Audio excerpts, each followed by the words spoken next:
la voix et dire, Jésus, Maître, aie pitié de nous. À cette vie, il leur dit, allez vous montrer aux prêtres. Et il advint, comme ils y allaient, qu'ils firent purifier. L'un d'entre eux, voyant qu'il avait été purifié, revint sur ses pas en glorifiant Dieu à haute voix, et se jetèrent aux pieds de Jésus, en le remerciant, et c'était un Samaritain. Prenant la parole, Jésus dit, est-ce que les 10 n'ont pas été purifiés? Les 9 autres, où sont-ils? Il ne s'est trouvé pour revenir rendre gloire à Dieu que cet étranger. Et il lui dit, relève-toi, va, ta foi t'a sauvé. Amen. Amen. Alors, cette petite exhortation a son intérêt dans la reconnaissance. Vous savez, dans la vie, nous devons être reconnaissants, bien-aimés. Déjà, le manque de reconnaissance, c'est un péché. Lorsqu'on n'est pas reconnaissant, on ne peut pas être agréable à Dieu.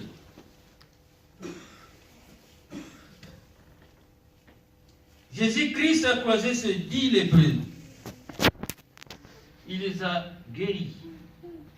Mais parmi ces 10 lépreux, un seul est retourné vers lui pour lui dire merci, pour lui exprimer sa reconnaissance. Alors, lorsque Jésus-Christ a vu le lépreux reconnaissant, il lui a posé la question, mais où sont les 11?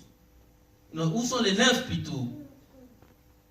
Et il lui a dit, que ta foi te guérisse. Sois guéri, sois béni. Vous savez, sans la reconnaissance, dans la présence de Dieu, on est malheureux.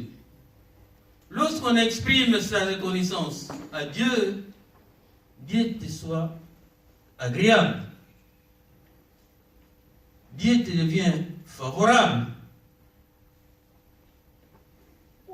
Dieu nous a créés pour un but.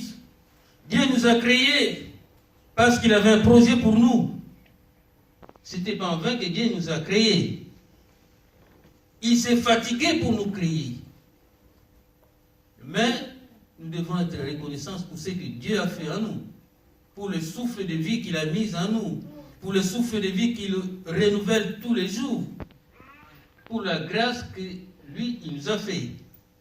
Nous ne sommes que les fruits de sa grâce. Sans la grâce de Dieu, nous ne serons pas là. Sans l'amour de Dieu, nous ne serons pas créés. Dieu nous a créés par son amour. Et nous devons à chaque fois lui exprimer notre reconnaissance.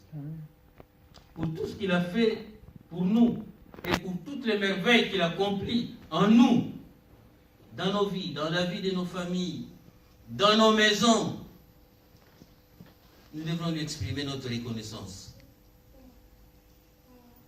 Lorsqu'on n'exprime pas sa reconnaissance à Dieu, pour toutes les merveilles qu'il accomplit dans nos vies, vous ne pouvez pas vous attendre à d'autres merveilles. Vous vous privez vous-même d'autres merveilles. Il ne pourra pas vous renouveler ses bontés. Il ne peut pas renouveler ses bontés envers ceux qui ne sont pas reconnaissants en lui. Pour ceux qui n'expriment pas de reconnaissance pour son amour, pour ses bontés. Vous ne pouvez pas jouir encore de la bonté, de l'amour de Dieu, bien que Dieu est amour.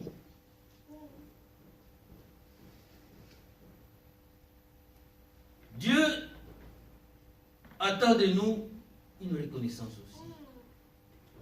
Vous savez, dans la vie, nous avons été personnellement victimes de beaucoup de déceptions. Parce qu'on a aidé quelqu'un, parce qu'on a voulu aider quelqu'un, parce qu'on a voulu assister quelqu'un, parce qu'on a voulu faire du bien à quelqu'un et que ces choses se retournent contre nous. Beaucoup diront même, moi jamais je n'aiderai plus les gens. Parce que la déception était tellement forte, soit on lui a mangé son argent, on lui a escroqué parce qu'il voulait aider les gens, et surtout dans ces pays où la méchanceté atteint son paroxysme. Et beaucoup de gens, vraiment, si vous n'avez pas Dieu en toi, tu ne peux plus aider les gens. Je n'ai pas entendu l'amen. Amen.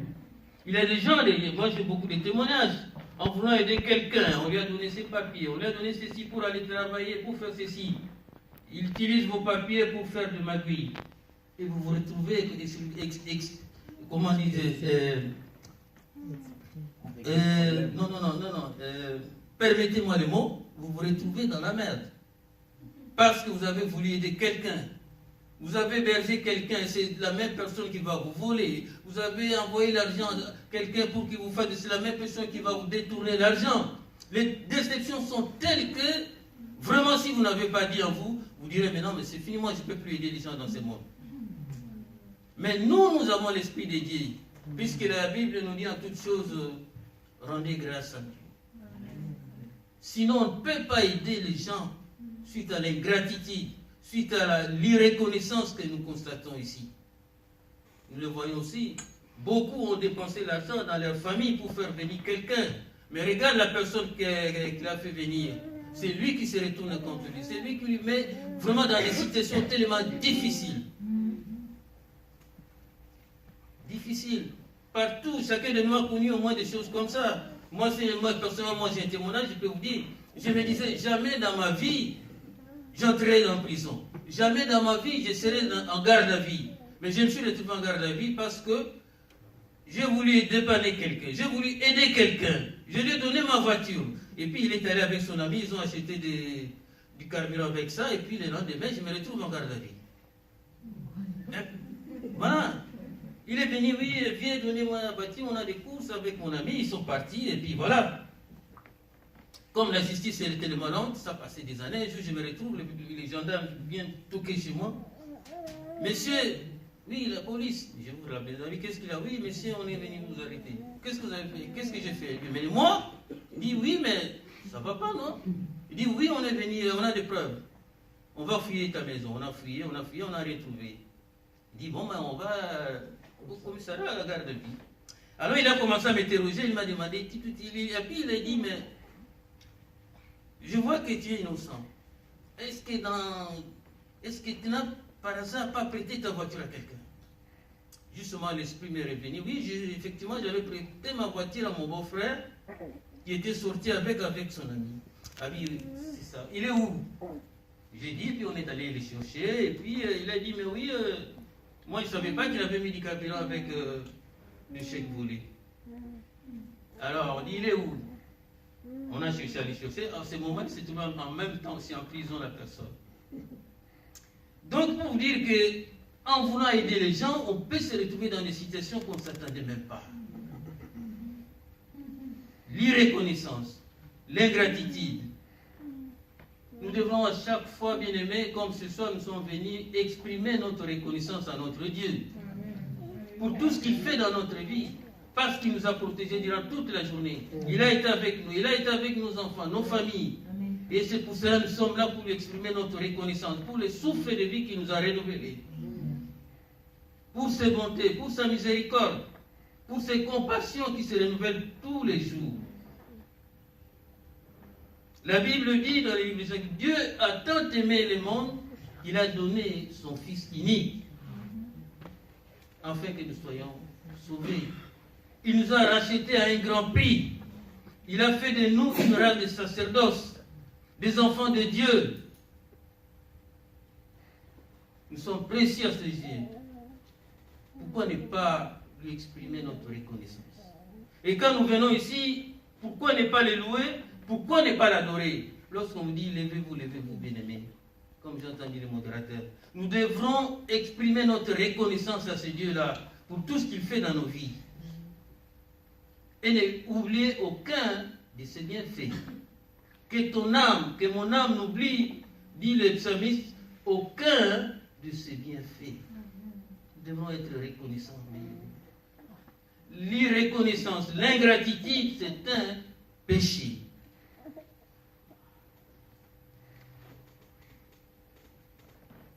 Pensez à tout ce que vous avez reçu des autres. Tout ce que les autres ont fait aussi de vous, en commençant par nos parents.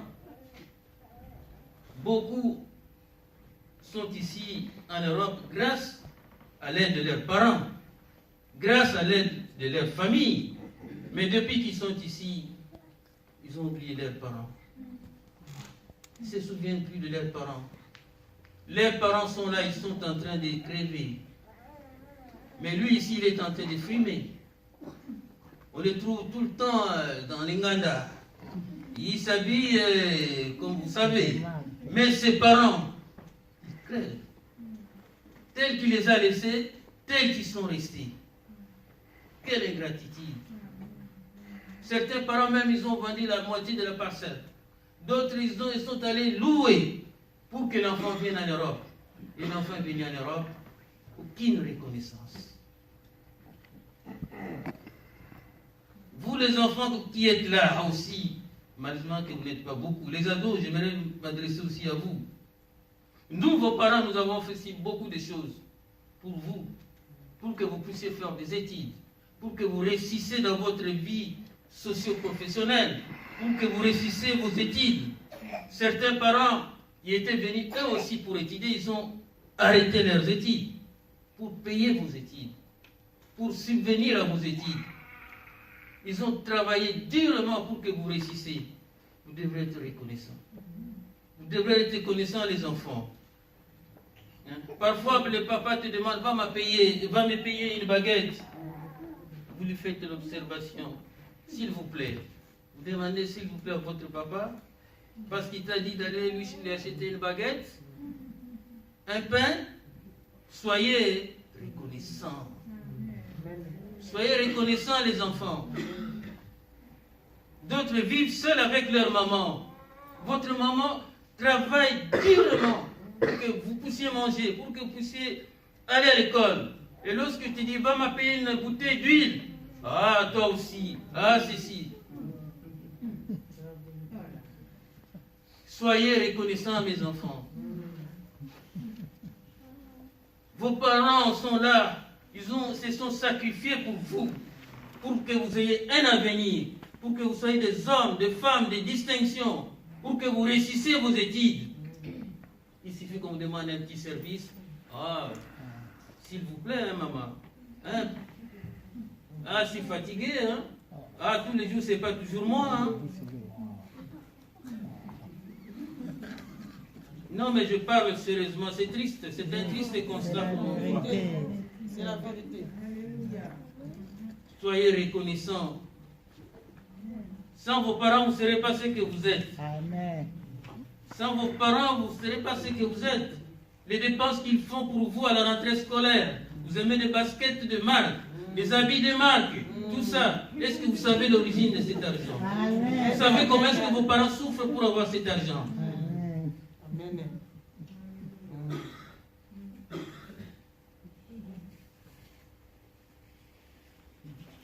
Nous devons être reconnaissants. Nous devons être reconnaissants, bien-aimés. La reconnaissance, c'est une vertu.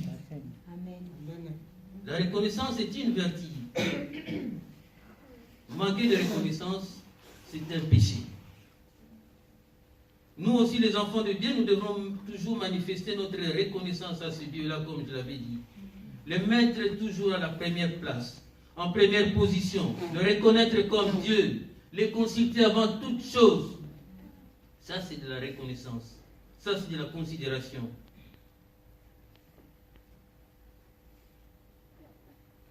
Jésus-Christ, quand il est monté au ciel, il a dit, je m'en veux, mais je ne vous laisserai pas orphelins. Je ne vous laisserai pas seuls. Il nous a laissé le Saint-Esprit, l'Esprit de consolation. Nous devrons lui exprimer notre reconnaissance. Nous devons être reconnaissants à Dieu, parce qu'il ne nous a pas abandonnés. Il ne nous a pas laissés tout seuls, mais il nous a laissé le Saint-Esprit.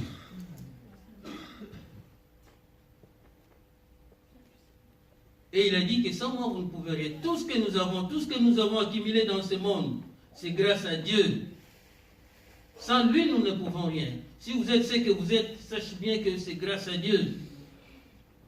Si tu es riche, si tu as acheté des maisons, si tu roules sur de belles voitures, si tu as un bon travail, tout ça, sache que c'est grâce à Dieu. Nous devons lui exprimer notre reconnaissance. Parce que cette grâce que toi tu as, beaucoup ne l'ont pas eue. Je n'ai pas entendu d'amen. Amen. Nous devons être reconnaissants envers notre Dieu. Alors, Dieu a guéri les 10 lépreux. Ils sont partis, ils étaient tout joyeux, tout contents de retrouver la vie. Mais un seul est retourné pour lui dire merci. Alors Jésus posa la question, où sont passés les 9 autres?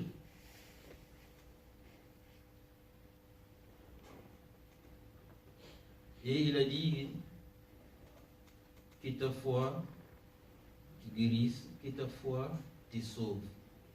Ça lui a fait de la peine de voir qu'ils étaient 10, mais un seul qui est retourné lui dire merci.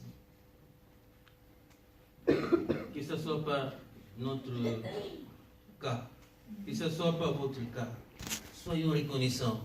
Ce texte, quand je vis ça, je dis, mais pourquoi ça se trouve dans la Bible? Donc, la reconnaissance a une place dans notre vie. A une place dans notre vie. La reconnaissance a une place dans notre vie. Dieu lui-même, il est reconnaissant. Ou encore, il est un Dieu de souvenirs. Alors, il a dit, mais tout ce que vous accomplissez, tout ce que vous faites, tout ce que vous faites plutôt, pour moi, ce n'est pas en vain. Tout ce que nous faisons, pour Dieu, nous devons nous attendre à une récompense. C'est pour te dire que Dieu n'est pas ingrat. Dieu n'est pas indifférent. Dieu ne nous a pas oubliés. Il est le Dieu des souvenirs. Lorsqu'on se souvient d'un bienfait, c'est qu'on est reconnaissant. Je n'ai pas entendu d'amen. Amen. Lorsqu'on se souvient de quelque chose, d'un bienfait, on est reconnaissant. Les gens diront que le bienfait n'est jamais perdu. Comme nous aussi, tout ce que nous faisons pour Dieu n'est pas perdu. Notre récompense nous attend. Lorsque Pierre a demandé et a interpellé Jésus-Christ, nous avons tout quitté, nous avons tout abandonné pour toi. Et qu'est-ce que nous aurons? Et Jésus-Christ lui a répondu, et celui qui a quitté sa maison, sa femme, ses biens, tout ça pour moi, ce n'est pas en vain. Il a une récompense ici-bas et aussi plus haut, qui sera 10 fois plus, 100 fois plus la vie éternelle. C'est pour vous dire que notre Dieu n'est pas ingrat, n'oublie pas tout ce que nous faisons pour lui. Lorsque vous venez en plein hiver, en pleine pluie, vous abandonnez votre maison, peut-être vous venez tout droit du travail, mais sache que tout ce que tu fais pour Dieu n'est pas en vain. Notre Dieu, c'est un Dieu de souvenirs. Notre Dieu n'est pas un homme pour oublier tout ce que nous faisons pour lui, pour oublier tous les bienfaits que nous faisons pour lui. Nous devrons aussi l'imiter. Nous devrons aussi imiter Dieu. Que tout ce que nous faisons n'est pas perdu. Ne soyons pas ingrats, bien-aimés. Ne soyez pas des ingrats.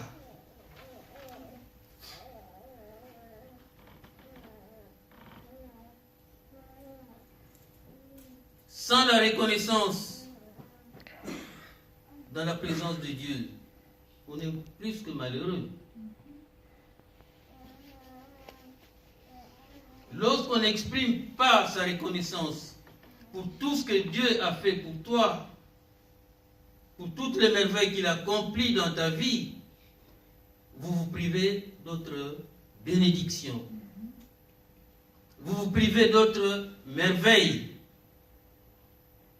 Dieu ne pourra pas renouveler ses bontés envers vous, envers ceux qui ne reconnaissent pas son amour, envers ceux qui ne reconnaissent pas ses bontés. Et ceux-là ne jouiront pas de ses faveurs.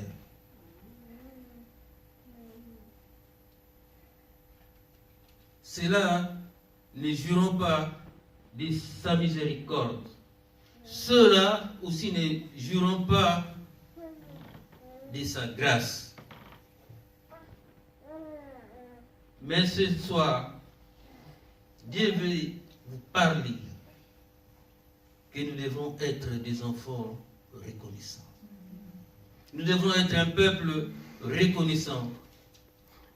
Le peuple d'Israël, lorsqu'il a tourné le dos à Dieu, il a irrité Dieu. Il a oublié tout ce que Dieu a fait pour ce peuple.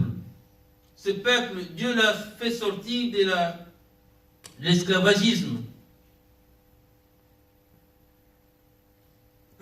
en Égypte. Il a fait traverser la mer Rouge. Il les a menés au pays où coule le lait et le miel, dans la terre promise. Mais les enfants d'Israël ont tourné les dos vers Dieu. Ils ont tourné les dos au Dieu. Ils sont allés adorer les dieux des idoles, les dieux de paille, les dieux faits de main des hommes. Et pour cela, Dieu les a punis.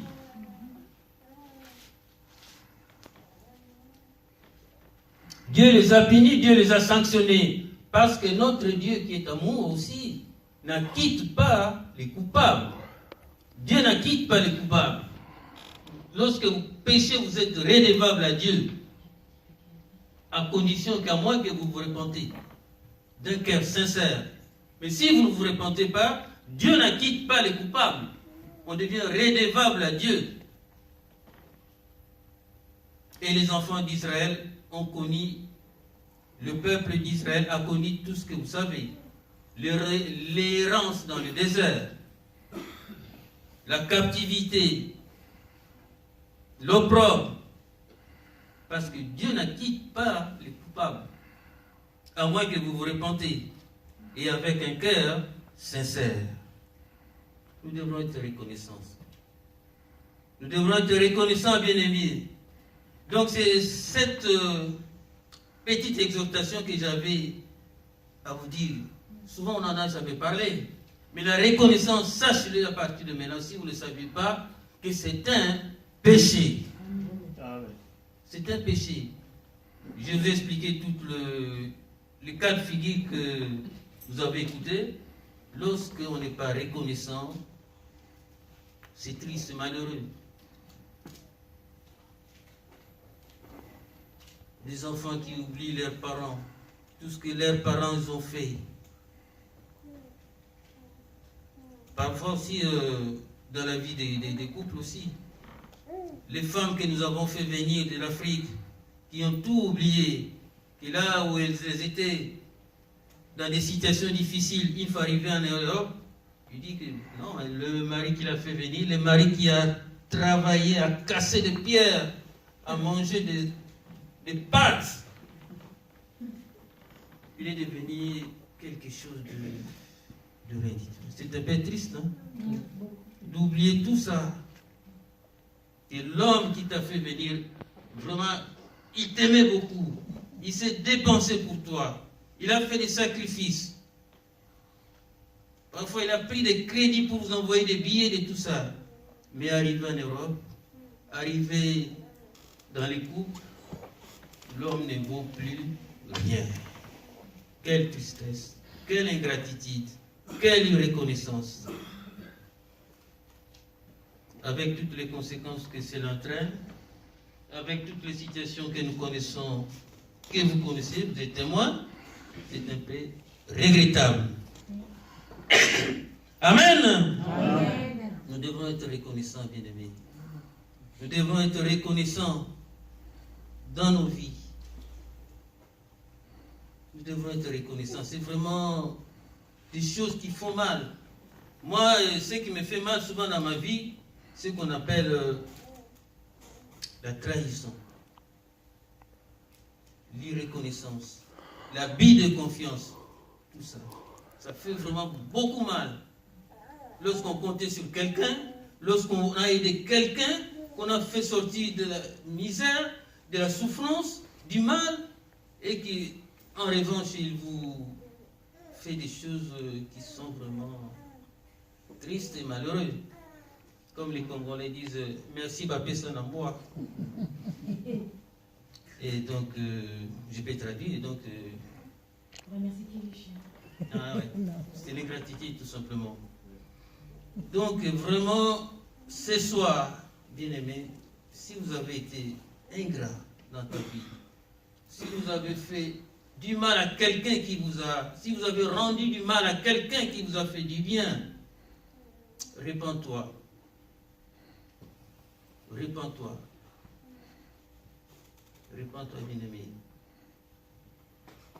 Les temps sont mauvais. S'il faut aller les voir, va voir la personne et lui demander pardon du mal que toi tu l'as fait, de l'ingratitude que toi tu l'as manifestée. Vous avez encore le temps. Il n'est pas encore trop tard. Vous savez qui ou avec qui tu as été, ou vous avez été ingrat. Vous-même, vous le savez. Vous le savez. Qui vous avez fait du mal. Vous pouvez aller le voir, la personne. Vous repentir, lui demander pardon. Nous sommes des humains, nous ne sommes pas parfaits. Mais si vous avez été ingrat, irreconnaissant, les temps sont mauvais. Parce que vous le payerez. Parce que c'est un péché. Et le salaire du péché, la Bible nous dit, c'est la mort. Dieu n'acquitte pas les coupables. Ne restez pas figés comme ça, dit, oh, c'est son problème. Oh. Mais le péché est toujours là. Ton péché est encore là. Ton péché n'est pas toujours effacé. Parce que tu ne t'es pas repenti. Parce que tu n'as pas demandé pardon. Alors je vous dis ce soir, les temps sont mauvais.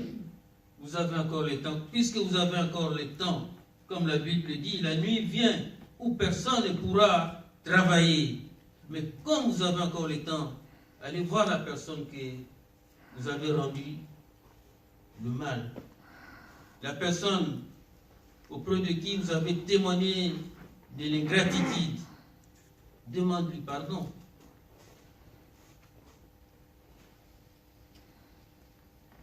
Lorsqu'on confesse ses péchés, on obtient miséricorde. Ne reste pas avec ton péché. Va voir la personne que tu as fait du mal, que tu as offensé, que tu as vraiment détruit les cœurs, s'il n'y a pas d'autre mot. Puisque cette personne, peut-être jusqu'à présent, elle pleure pour ce que toi tu l'as fait. Parce que lui n'avait qu'une seule chose, de t'aider, de t'enlever les pines sous le pied, de te donner peut-être une vie, un avenir. Mais toi, en contrepartie, tu l'as foutu encore dans des situations très difficiles. Alors qu'ils ne s'attendaient pas. Et nous connaissons beaucoup de ces choses-là. Tu étais sans abri, tu n'avais pas de maison, il t'a cédé ta maison, tu ne payes plus le loyer, tu es parti, tu lui amènes encore d'autres problèmes, alors que son amour, c'était tout simplement de t'aider. Il t'a donné ses papiers, tu t'en profites pour aller faire des magouilles, pour aller prendre des crédits, pour faire des choses, tout ce qui est du mal. C'est ça l'ingratitude. Beaucoup en souffrent jusqu'à présent, peut-être aussi parmi nous. Beaucoup de l'ingratitude des gens. Mais heureusement, nous sommes des enfants de Dieu. La Bible nous dit tout simplement, rendons grâce à toutes choses. Ne maudissons pas ces gens-là. Aimons nos ennemis, parce que nous sommes des enfants de Dieu. Ils auront des comptes à rendre à Dieu, tant que leurs péchés les colleront sur la peau. Ils étaient 10 lépreux, mais il n'y a qu'un seul retourné. Un seul retourné vers Dieu. Je rappelle ça, ma soeur qui vient d'arriver. On parle de 10 lépreux, que Dieu a guéri, que Dieu a béni, que Dieu a sauvé, que Jésus-Christ a sauvé. Ils sont partis. Le 9, il n'y a qu'un seul qui est retourné. Nous parlons de la reconnaissance, du manque de reconnaissance. Le manque de reconnaissance en Dieu, c'est un péché. Nous devons être reconnaissants, nos bien-aimés. Voilà ce que Dieu a mis dans mon cœur à dire à son peuple. Peuple de Dieu, soyez reconnaissants. Les enfants, je vous ai dit, soyez reconnaissants envers vos parents. Demain, tu deviens quelqu'un avec un standing de vie, avec une vie socio-professionnelle épanouie. Mais de temps en temps, amène un sac de semoule chez tes parents. Va acheter un super wax, une robe, va donner à ta mère. Lui, elle qui t'a élevé.